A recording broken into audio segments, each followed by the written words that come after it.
نہیں ہے۔ الحمدللہ ہمارا پیارا مذہب مہذب، ہمارا پیارا دین اسلام ہمیں ادب کا درس دیتا ہے۔ اللہ تعالیٰ کا ادب، رسول اللہ کا ادب، صحابہ کرام کا ادب، اہل بیت اطہار کا ادب، ہر اللہ اور اللہ کے نبیوں سے جڑی ہوئی چیز کا ادب احترام کرنے کا ہمیں ہمارا دین درس دیتا ہے۔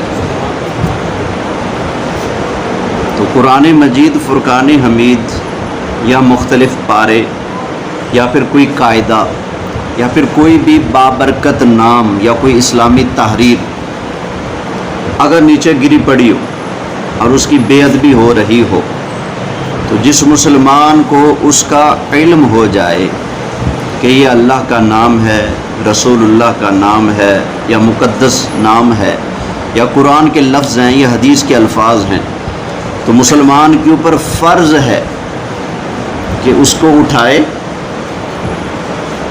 اور اس کو اٹھا کر ادب والی جگہ پر رکھے۔ یہ ہمارے اوپر کیا ہے؟ فرض ہے۔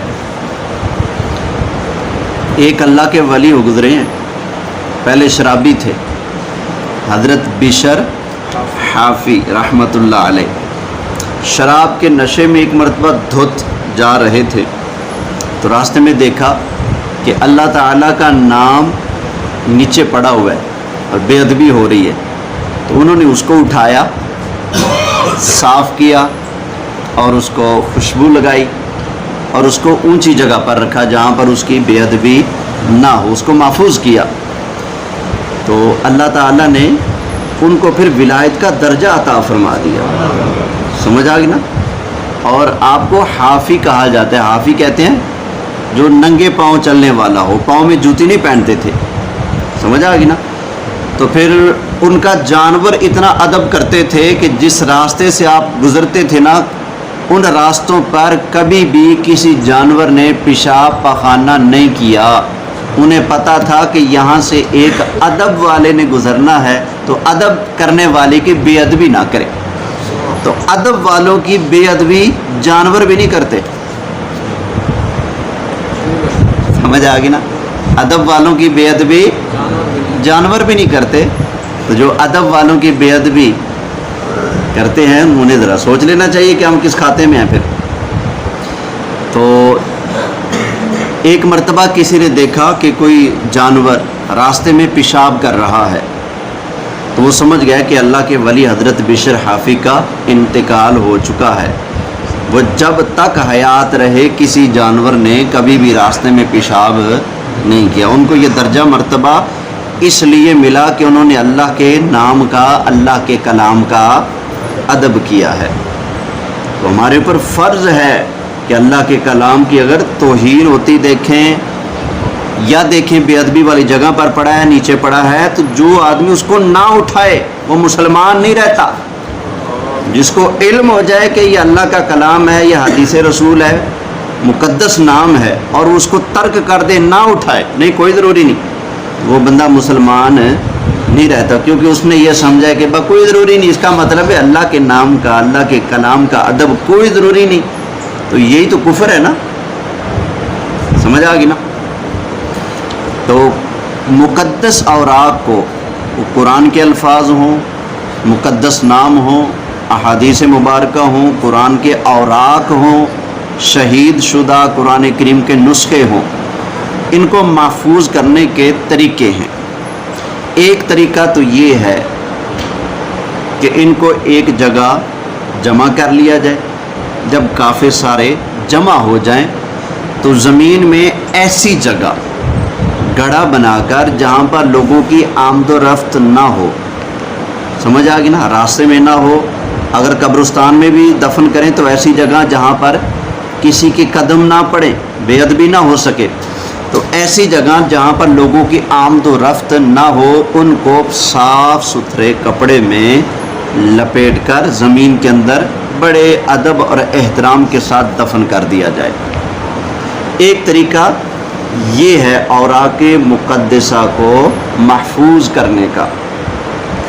دوسرا طریقہ یہ ہے ہمارے فقہا نے لکھا ہے کہ ان کو جمع کر کے اور جمع کرنے کے بعد کسی مضبوط کپڑے یا بورے وغیرہ میں ان کو ڈال کر اس میں ایک بڑا سارا پتھر بھی ڈال دینا ہے، کوئی وزنی چیز، پھر اس کو بڑے احترام سے بڑے پیار سے آہستہ سے سمندر میں یا پھر کسی بڑے دریا میں اتار دینا ہے۔ وزن اس لیے ڈالنا ہے تاکہ وہ اوپر نہ تیرے، پھینکنا اس لیے نہیں کہ وہ پھٹ نہ جائے، اس کو ادب و احترام کے ساتھ بیچ میں جا کر رخصت کر دینا ہے، تو وزن کی وجہ سے وہ دریا کے نیچے جا کر لگ جائے گا، سمندر کے نیچے جا کر لگ جائے گا، تو وہ بے ادبی سے بچ جائے گا، تو وہ پانی کے اندر پڑا وہ بالکل محفوظ ہو جائے گا، ٹھنڈا ہو جائے گا۔ سمجھ آ گئی یہ بات؟ کتنے طریقے ہو گئے؟ 2۔ ایک اور تیسرا طریقہ بھی ہے، لیکن اس میں احتیاط یہ ہے، جو اب تیسرا طریقہ بیان ہونے لگا ہے، کہ عوام کے سامنے اس کام کو کرنے سے بچا جائے۔ ٹھیک ہے، ہر بندے کو مسئلے کا علم نہیں ہوتا، تو کئی جگہ پہ مسلمانوں کو غیرت جلدی آ جاتی ہے، لیکن ہوتی وقتی ہے۔ ایک مثال دیتا ہوں، بوسن روڈ پر ملتان میں ایک اڈا ہے، اڈا صدیق آباد، بہاؤالدین زکریا یونیورسٹی ہے نا، اس سے تقریباً 3 کلومیٹر آگے اڈا ہے صدیق آباد۔ اڈے کے اوپر ایک بڑی ساری مسجد ہے، حمیدیہ مسجد۔ وہاں رمضان شریف نہیں تھا، کوئی اور مہینہ تھا، تو کسی نے قرآن کریم کو جو رکھے ہوتے نا الماریوں میں، مغرب کی نماز کے بعد آ کر کوئی آگ لگا کے چلا گیا۔ کافی سارے قرآن کریم کے نسخے جل گئے مکمل، اور کچھ آدھے جل گئے، پتہ نہیں کس کی شرارت تھی۔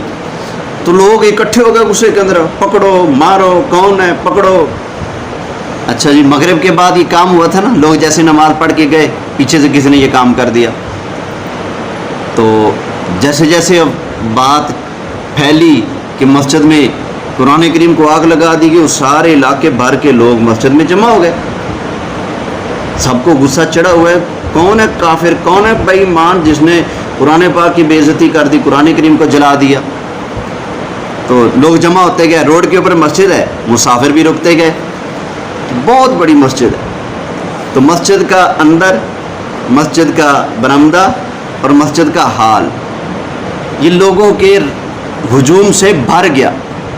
عشاء کا ٹائم ہو گیا، مؤذن صاحب نے اذان دی، جماعت کا وقت ہوا، 15 بندے بچے۔ سمجھ آ گئی نا؟ یہ ہوتی ہے جذباتی غیرت ہے۔ اور میں نے وہاں پر ان کو عرض کیا تھا، ہر بندہ جو کہہ رہے ہیں ہم نے بدلہ لینا ہے، ہمیں ٹکر جائے، پتہ لگ جائے کس نے یہ کیا، میں نے کہا بدلہ آپ نے لینا ہے تو یوں لو، ہر بندہ اپنے بچے کو قرآن کا حافظ بنا دے، قرآن کا عالم بنا دے۔ بدلہ لینا ہے، تم نے کیا بدلہ لینا ہے؟ نماز تو پڑھ نہیں سکے، تمہارا دین لٹا جا رہا ہے، تمہارے قرآن کو جلایا جا رہا ہے، اس کا تماشا دیکھنے کے لیے جمع ہو گئے، اذان ہوئی فوراً بھاگ گئے، اور لیں گے بدلہ قرآن کی توہین اور بے عزتی کا۔ تو کیونکہ عوام کا معاملہ یہ ہوتا ہے، یہ اشتعال میں جلدی آتے ہیں، سمجھ آ گئی نا؟ تو حقیقت کو، صحیح مسئلے کو سمجھتے نہیں، اشتعال میں آ جاتے ہیں۔ تو تیسرا جو طریقہ ہے نا قرآن کریم کو بے ادبی سے بچانے کا، اچھی نیت سے، ادب کی نیت سے، قرآن کو بے ادبی سے بچانے کے نیت سے، نیت صاف ہو، تو قرآن کریم کے شہید شدہ نسخوں کو لے کر ان کو ایک جگہ پر اکٹھے کر کے ان کو جلا دینا، تاکہ یہ بے ادبی سے بچ سکیں۔ پڑے ہوں گے تو لوگوں کے قدم بھی آئیں گے، ہوا کے اندر کبھی ادھر جائیں گے، ان پر مٹی بھی پڑے گی، بے ادبی بھی ہوتی رہے گی، تو ان کو جلا دینا یہ بھی درست ہے۔ سمجھ آ گئی نا؟ ہمارے فقہا نے، ہمارے علماء نے اس کی اجازت دی ہے، لیکن نیت کیا ہوگی؟ اس کو بے ادبی سے بچانے کے لیے۔ اس میں ایک اور گزارش کروں گا کہ ہمارے ہاں جو ہر سال نہروں سے ٹرکوں کے ٹرک قرآن کریم کے برآمد ہوتے ہیں، لاہور میں جب گٹروں کی صفائی ہوتی ہے، اچھرا نہر اور دوسری نہروں کی جب صفائیاں ہوتی ہیں، وہاں گٹر کے اندر سے جن کے اوپر گندگی، پیمپر، پیشاب، ہر طرح کی پلیتی قرآن کریم پہ نسخوں پر لگی ہوتی ہے، اب اس کو آپ دھو بھی نہیں سکتے، صاف بھی نہیں کر سکتے، اس کے اوپر آپ پانی ماریں گے، اس کے ورقے جو ہیں وہ پہلے بسیدہ ہوئے پڑے ہیں وہ بکھر جائیں گے۔ اب اس کے ساتھ کیا کرنا ہے؟ اس کو خشک کر کے ایک جگہ پر جمع کر کے، کیونکہ اس کو اگر آپ کپڑے میں لپیٹ کر رکھ بھی دیں تو جہاں قرآن پڑا ہے قرآن کے اندر گند بھی پڑا ہے، نکل تو سکتا نہیں، یا نکل جائے گا؟ نہیں جاتا نا۔ جہاں قرآن پڑا ہے وہاں گند بھی پڑا ہے، آپ نے اس کو زمین میں دفنا دیا، قرآن بھی دفن کر دیا، جو صفحوں کے اندر گند لگ چکا ہے وہ بھی ساتھ ہی دفنا دیا، آپ نے اس کو دریا کے اندر بہا دیا، تو جہاں آپ نے قرآن پہنچایا وہاں پر وہ گند بھی پہنچا دیا ہے۔ تو اس کا حل کیا ہے؟ قرآن کو دفن کیا، گندگی تو ساتھ لگی ہوئی، بے ادبی تو ہو رہی ہے، تو اب اس قرآن کریم کو ہمیشہ کی بے ادبی سے بچانے کے لیے جو اس طرح کے قرآن کریم ہوتے ہیں جو گٹروں اور نہروں سے نکلتے ہیں، تو ان کو اگر جلا دیا جائے تو اس میں کوئی حرج والی بات نہیں ہے، کیونکہ یہ دور جہالت سے بھرپور ہے، تو لوگ اشتعال میں جلدی آ جاتے ہیں، مسئلے کا علم ہوتا نہیں، تو اس لیے میں بخاری شریف کی ایک حدیث شریف پیش کر دیتا ہوں۔ یہ بخاری شریف ہے، کتاب کا نام ہے کتاب فضائل القرآن، اور اس کا باب ہے باب جمع القرآن، اور حدیث نمبر ہے 4987۔ نبی کریم علیہ السلام کے صحابی ہیں جن کو رازدار مصطفیٰ کہا جاتا ہے، حضرت حذیفہ، صاحب سر، حضور کے رازدار ان کو کہا جاتا ہے۔ وہ نبی کریم علیہ السلام کے صحابی حضرت عثمان غنی کے پاس آئے، اور حضرت عثمان غنی اس وقت شام کے جو غازی ہیں ان کی جہاد کے لیے تیاری کروا رہے تھے، ارمینیا اور آذربائیجان اور عراق کے علاقوں کو فتح کرنے کے لیے بھیجنا تھا، تو حضرت عثمان شام کے غازیوں کی تیاری کروا رہے تھے۔ اس وقت حضرت حذیفہ ان کے پاس آئے اور انہوں نے جا کر اپنا خدشہ ان کو بتایا۔ فقال حذیفہ لعثمان یا امیر المؤمنین ادرک هذه الامہ قبل ان یختلفوا فی الکتاب اختلاف الیہود والنصارى۔ تو حضرت حذیفہ نے کہا سرکار عثمان غنی سے، اے امیر المومنین، اس سے پہلے کہ مسلمان قرآن حکیم کے بارے میں آپس میں اختلاف کرنے لگے آپ کچھ کریں۔ سمجھ آ گئی نا؟ تو قرآن کریم کیونکہ مختلف قراتوں میں اترا تھا، تو ہر ایک جو جمع کرنے والے تھے ان کے پاس مختلف چیزوں پر لکھا ہوا قرآن پاک جمع تھا، کسی کے پاس چمڑے میں، کسی کے پاس لکڑی پر، کسی کے پاس کسی چیز پر، کسی کے پاس کسی چیز پر، پتوں پر، کھال وغیرہ پر لکھا ہوا تھا، تو کسی کے پاس کتنا لکھا ہے، کسی کے پاس کتنا لکھا ہے۔ تو حضرت حذیفہ کہہ رہے ہیں حضور، ہر آیت نازل ہوتے وقت سارے لکھنے والے تو نہیں ہوتے تھے نا، تو جن لکھنے والوں کی ڈیوٹی ہوتی تھی، آیت آئی جو قریب ہے حضور نے فرما دیا لکھ دو، اس نے لکھ لیا۔ تو قرآن کے بارے میں اختلاف نہ ہو جائے، آپ کچھ کریں، اس کو ایک جگہ جمع فرمائیں۔ تو حضرت عثمان غنی رضی اللہ تعالیٰ عنہ سمجھ گئے، فرمایا ہاں وہ حضرت ابو بکر صدیق کے دور میں جو قرآن حکیم کا ایک نسخہ جمع ہوا تھا، اور وہ نسخہ حضرت حفصہ ام المومنین، حضرت عمر کی بیٹی، حضور کی زوجہ پاک، مومنوں کی ماں حضرت حفصہ کے پاس وہ نسخہ ہے، وہ میں منگواتا ہوں۔ تو آپ نے بندہ بھیجا جو ہماری امی جان سے وہ نسخہ لے کر آؤ، اور انہیں پیغام بھیجا کہ یہ نسخہ دے دیں، ہم اس کی آگے کاپیاں کریں گے، نقل کریں گے، نقل کرنے کے بعد یہ نسخہ آپ کو واپس کر دیں گے۔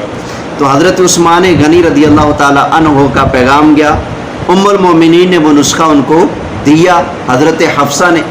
پھر حضرت عثمان غنی رضی اللہ تعالیٰ عنہ نے نبی کریم علیہ السلام کے صحابہ کی ڈیوٹی لگائی، فَأَمَرَ زید بن ثابت، زید بن ثابت کی، وعبد اللہ بن زبیر، اور عبداللہ بن زبیر کی، وسعید بن العاص، اور حضرت سعید بن عاص کی، وعبد الرحمن بن الحارث، اور عبد الرحمن بن حارث کی، اور ان صحابہ کی حضرت عثمان غنی نے ڈیوٹی لگائی. فرمایا یہ نسخہ ہے جو حضرت ابو بکر صدیق کے دور میں جمع کیا گیا تھا. اب اس نسخے کو سامنے رکھ کر اس سے کاپیاں تیار کرو, نقلیں تیار کرو, آگے نسخے تیار کرو. اب اس کو سامنے رکھ لیا اور ان صحابہ کی حضرت عثمان غنی نے ڈیوٹی لگا دی اور قریش کے 3 آدمی مقرر کر دیے.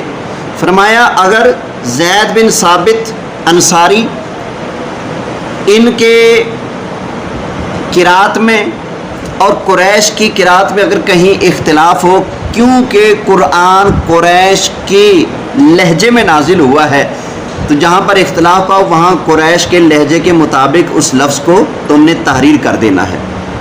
تو کہا جی ٹھیک ہے. اب حضرت عثمان غنی رضی اللہ تعالی عنہ کے حکم سے حضور کے صحابہ نے اس نسخہ قرآن کو لے کر سامنے رکھ کر باقی نسخے تیار کیے. پھر حضرت عثمان غنی رضی اللہ تعالی عنہ کا جہاں جہاں پر علاقہ تھا, جہاں جہاں فتوحات ہو چکی تھی, لوگ مسلمان ہو چکے تھے, قبضہ جہاں جہاں مسلمانوں کا ہو چکا تھا, آپ نے ان سارے علاقوں میں وہ نسخہ بھجوا دیا. اور پھر آپ نے ایک حکم ارشاد فرمایا وَأَمَرَ بِمَا سِوَاهُ مِنَ الْقُرْآنِ, اور آپ نے حکم دیا کہ اس قرآن جو اب بھیج رہا ہوں اس کے علاوہ تمہارے پاس جو بھی ہے فی کل صحیفۃ او مصحف, جتنے بھی تمہارے پاس اس کے علاوہ وہ لکھے ہوئے صحیفے ہیں, مصحف ہیں, این یحرقا, فرمایا صرف اس ایک قرآن کو جو سارے صحابہ نے بیٹھ کر جمع کیا ہے, صحابہ کی نگرانی میں جمع ہوا ہے, اس کو نافذ کر دو اور اس کے علاوہ جس کے پاس جتنا ہے جو ہے اس کو جلا دو, تاکہ ساری امت قرآن کے ایک نسخے پر جمع ہو جائے. تو حضرت یہ بخاری شریف ہے. حضرت عثمان غنی رضی اللہ تعالی عنہ نے جب یہ دیکھا کہ قرآن کے معاملے میں امت میں فتنہ فساد اور اختلاف نہ ہو جائے, تو آپ نے اختلاف اور فتنے سے بچانے کے لیے ایک نسخے کو باقی رکھا اور باقیوں کو کیا حکم دیا, کیا کر دو, جلا دو. اب بتاؤ حضرت عثمان غنی رضی اللہ تعالی عنہ کی نیت پر شک ہو سکتا ہے, ان کے اس عمل پر شک ہو سکتا ہے؟ نبی کریم علیہ السلام ارشاد فرماتے ہیں کہ تمہارے لیے لازم ہے کہ میری اور میرے صحابہ کی سنت کو پکڑ لو, لازم پکڑ لو, میرے طریقے کو اور میرے صحابہ کے طریقے کو پکڑ لو.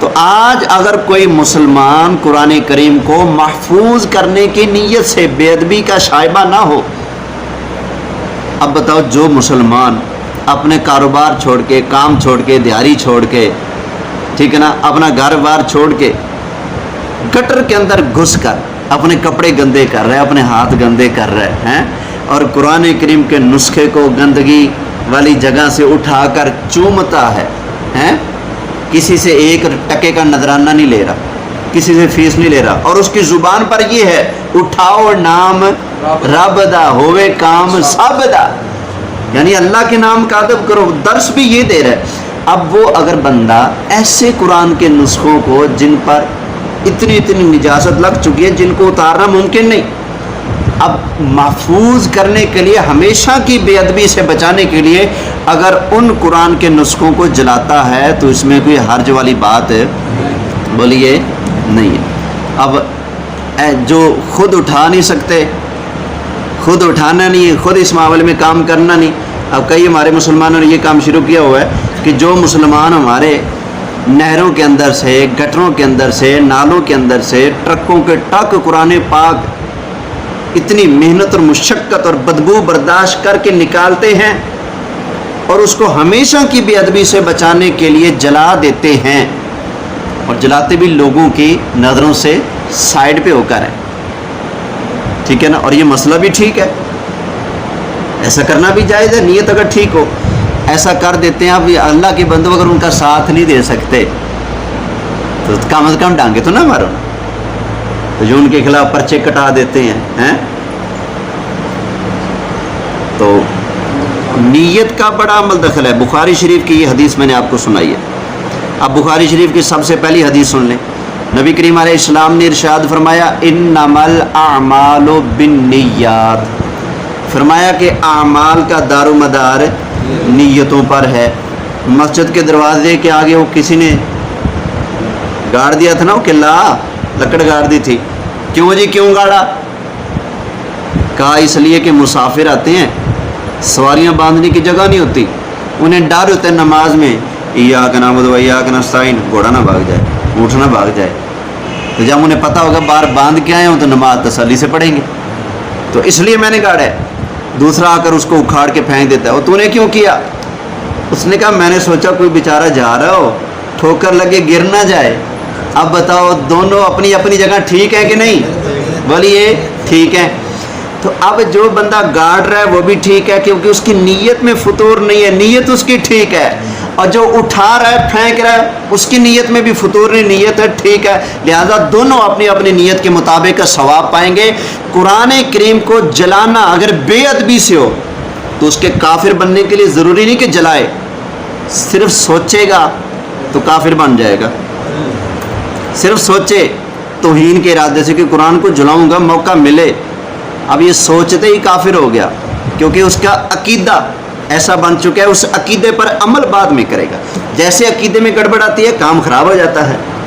تو لہٰذا ہمارے علماء کرام کو بھی میں اپیل کروں گا، گزارش کروں گا کہ اس معاملے میں ذرا ٹھنڈا ہاتھ برتا جائے. ہمارے فقہا نے جب اجازت دے رکھی ہے تو پھر اتنی سختی اس مسئلے پر نہیں کرنی چاہیے. اور جو کہتے ہیں کہ نہیں یہ پھر بھی توہین اور بے ادبی ہے تو پھر مجھے بتایا جائے. یہ درویش تو اس قرآن کریم کو جلاتے ہیں جس کے اندر لگی ہوئی گندگی دور ہو ہی نہیں سکتی. تو حضرت عثمان غنی نے تو صاف ستھرے ورقے جلائے تھے. اب کیا فتویٰ لگے گا بے ادبی کا؟ بے قرآن کی بے ادبی کرنے والا تو کافر ہے. یا تو پھر ڈٹ کے کھل کے کہو نا، شیر دل بن کے کہ جتنے بھی قرآن کریم کو جلانے والے سارے کافر ہیں. ہم بھی کہتے ہیں قرآن کو جلانے والے کافر ہوتے ہیں، لیکن کون ہے؟ جو توہین کی وجہ سے جلائیں، بے ادبی کی وجہ سے جلائیں. لیکن قرآن کے ادب کے پیش نظر جو مسلمان بیچارہ رو رہا ہے، یار اللہ میں کیا کروں، تیرا قرآن میرے سامنے، اس کے اندر اتنا کچھ لگا ہوا ہے، دھوں تو پاک نہیں، صاف نہیں ہوتا، میں کون سا عطر اس کو لگاؤں جو گندگی دھل سکے؟ اس کو دھونا ممکن نہیں. تو اب اس کو محفوظ کرنے کے لیے جلایا جا سکتا ہے. سمجھ آ گئی یہ بات جی؟ ہاں جی، ہاں جی. چلیں اس مسئلے کو یاد رکھیے گا. اور میں بار بار کہہ رہا ہوں کہیں مجھ پر بھی کوئی فتویٰ نہ لگا دے. آج کل فتووں سے بھی ڈرنا چاہیے بھائی تھوڑا سا. بھائی ادب کرنے کی نیت سے میں بار بار کہہ رہا ہوں، قرآن کو ہمیشہ کی بے ادبی سے بچانے کے لیے اگر وہ ایسا کرتا ہے تو بالکل درست ہے، اس میں کوئی حرج نہیں ہے. یہ بات سمجھ آ گئی تھی؟ اس پر کوئی بات تو نہیں پوچھنی کسی نے؟